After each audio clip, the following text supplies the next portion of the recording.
Hey everybody, so this is my first beer review, and for the first review we have... No! No! Why?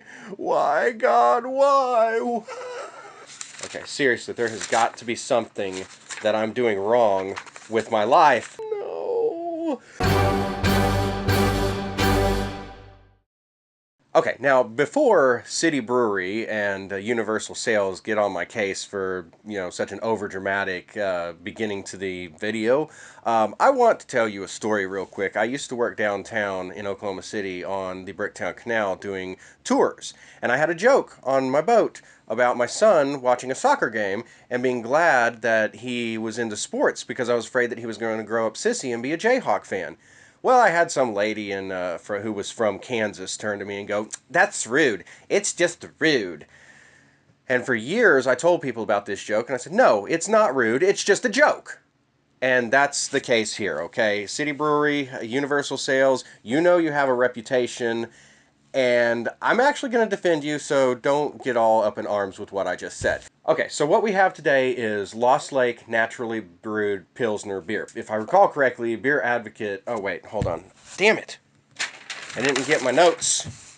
Let's set my notes down. Okay, what we have today is Lost Lake Naturally Brewed Pilsner beer. Now, there's really nothing Pilsner about it. I do believe that Beer Advocate states it as an American Pale Lager.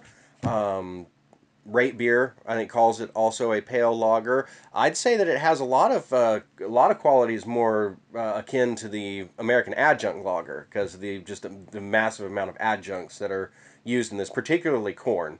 Now, this is a beer that I'm pretty familiar with, so I'm not going into this dry. I know this beer fairly well because this is a cheap college student's beer. Okay.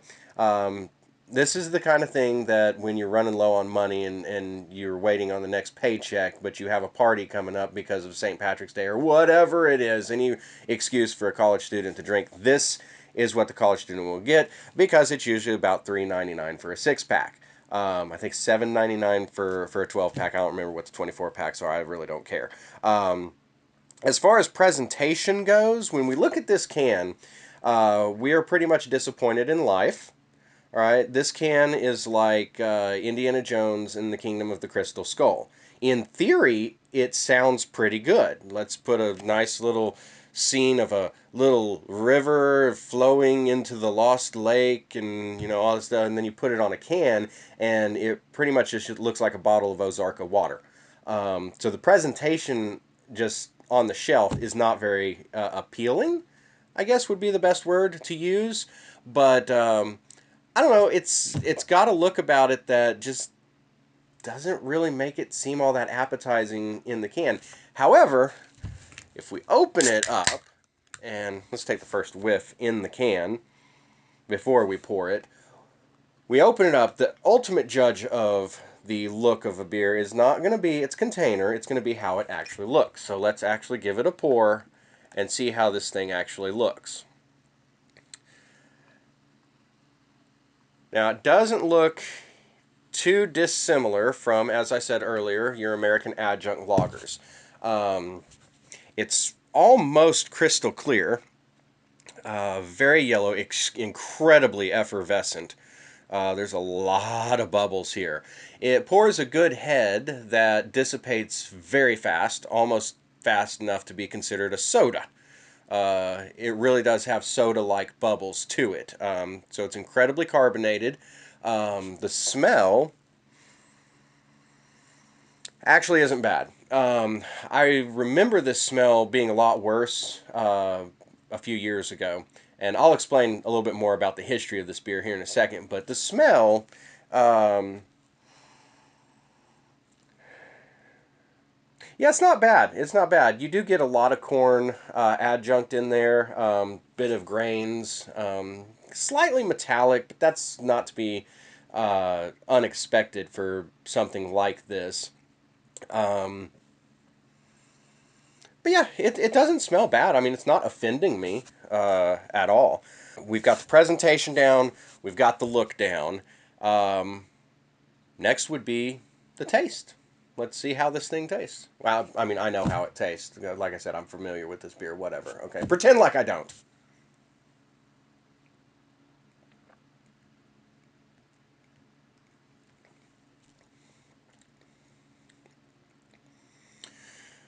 It's not bad. It's still not particularly good either.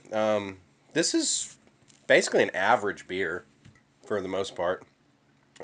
Again, just like the smell, there's really nothing offensive, and it tastes a lot like it smells. It's a little bit sweeter than I would like in a beer, and got a lot of corn adjunct in there, at least from what I can tell. But it's not offensive. It doesn't hurt my soul to drink this. I do enjoy Lost Lake. However, I recognize that as far as quality goes, it's not the forerunner for quality. But it's still a pretty good beer. Okay, judge it for yourself. I know, like I said, it's got a reputation, especially around these parts, which I'll explain in a moment. But if you come across a can of it and you see it, they have 24 packs. I think for like $1.15, sometimes 99 cents. I said 24 packs. God damn it. They've got 24-ounce cans. You can find them sometimes for $1.15 or even 99 cents. And if you find one, feel free to give it a try. I'm not going to steer you away from this beer. It's not that freaking bad. Okay, it's serviceable when you need it.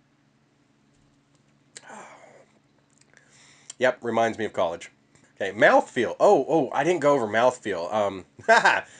Bubbles. That's what it feels like. It feels like bubbles. Um, it's again, it's incredibly effervescent. It's light bodied. It's not. Well, maybe meaty. Hold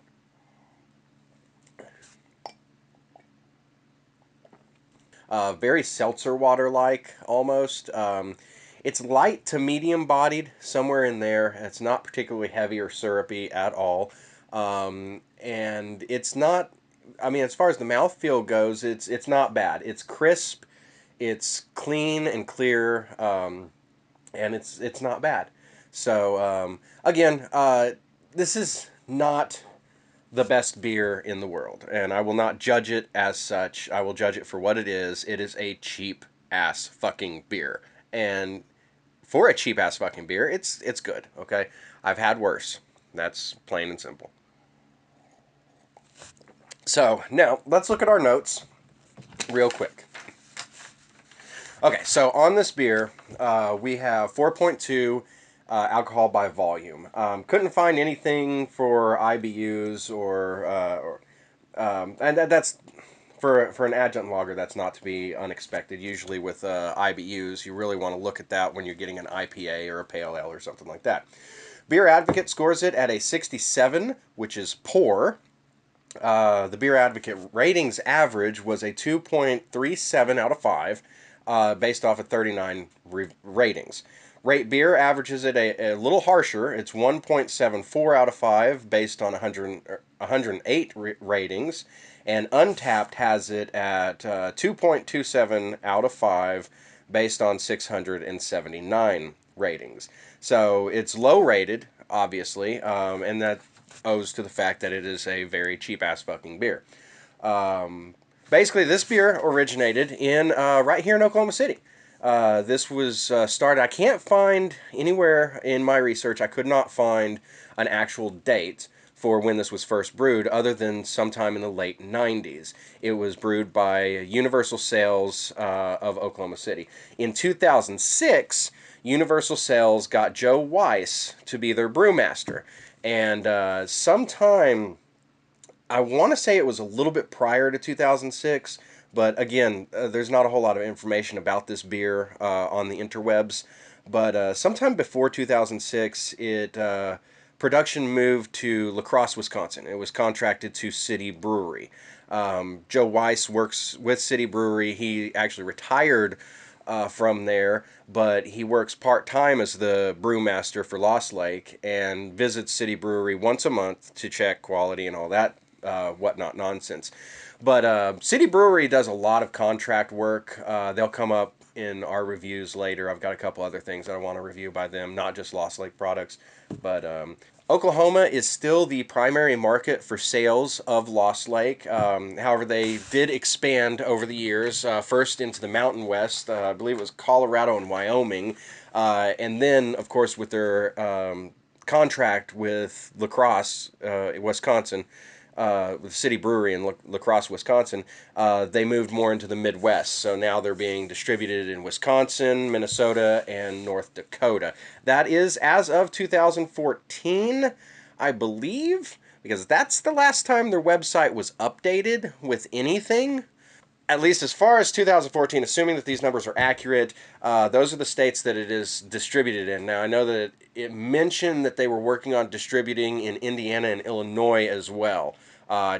No idea. I don't live in those places, so I don't have any idea. If anybody does, down in the comments, let me know if you can get Lost Lake where you live. And if anybody else from any other state is able to get Lost Lake, let me know down in the comments, because I do eventually want to do a brewery highlight video about City Brewery, and I'd like to know where all you can get Lost Lake for that video, because I want to know how widespread the sales have become of it.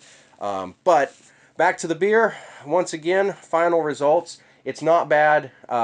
Check it out if you can find it, and then let me know in the comments what you thought. I know it's not going to be great, but judge it for what it is. It's a cheap-ass fucking beer. All right? That's about it for me. So, as always, taste the drink and respect the drink. Oh crap, this is the first episode, so I don't have anything to go here. There is a subscribe button. Go ahead and click on that. We have a family-friendly gaming channel. I guess I could put that here. You don't like family-friendly gaming? Adults can like this one. It's like Captain Power, made for kids, but sophisticated enough for adults. You don't remember Captain Power? Well, you're wrong for that. Okay, maybe Shrek is a better example. Happy birthday, Adam Baldwin. He's an actor. Not related to the Baldwin brothers. Still my favorite Baldwin.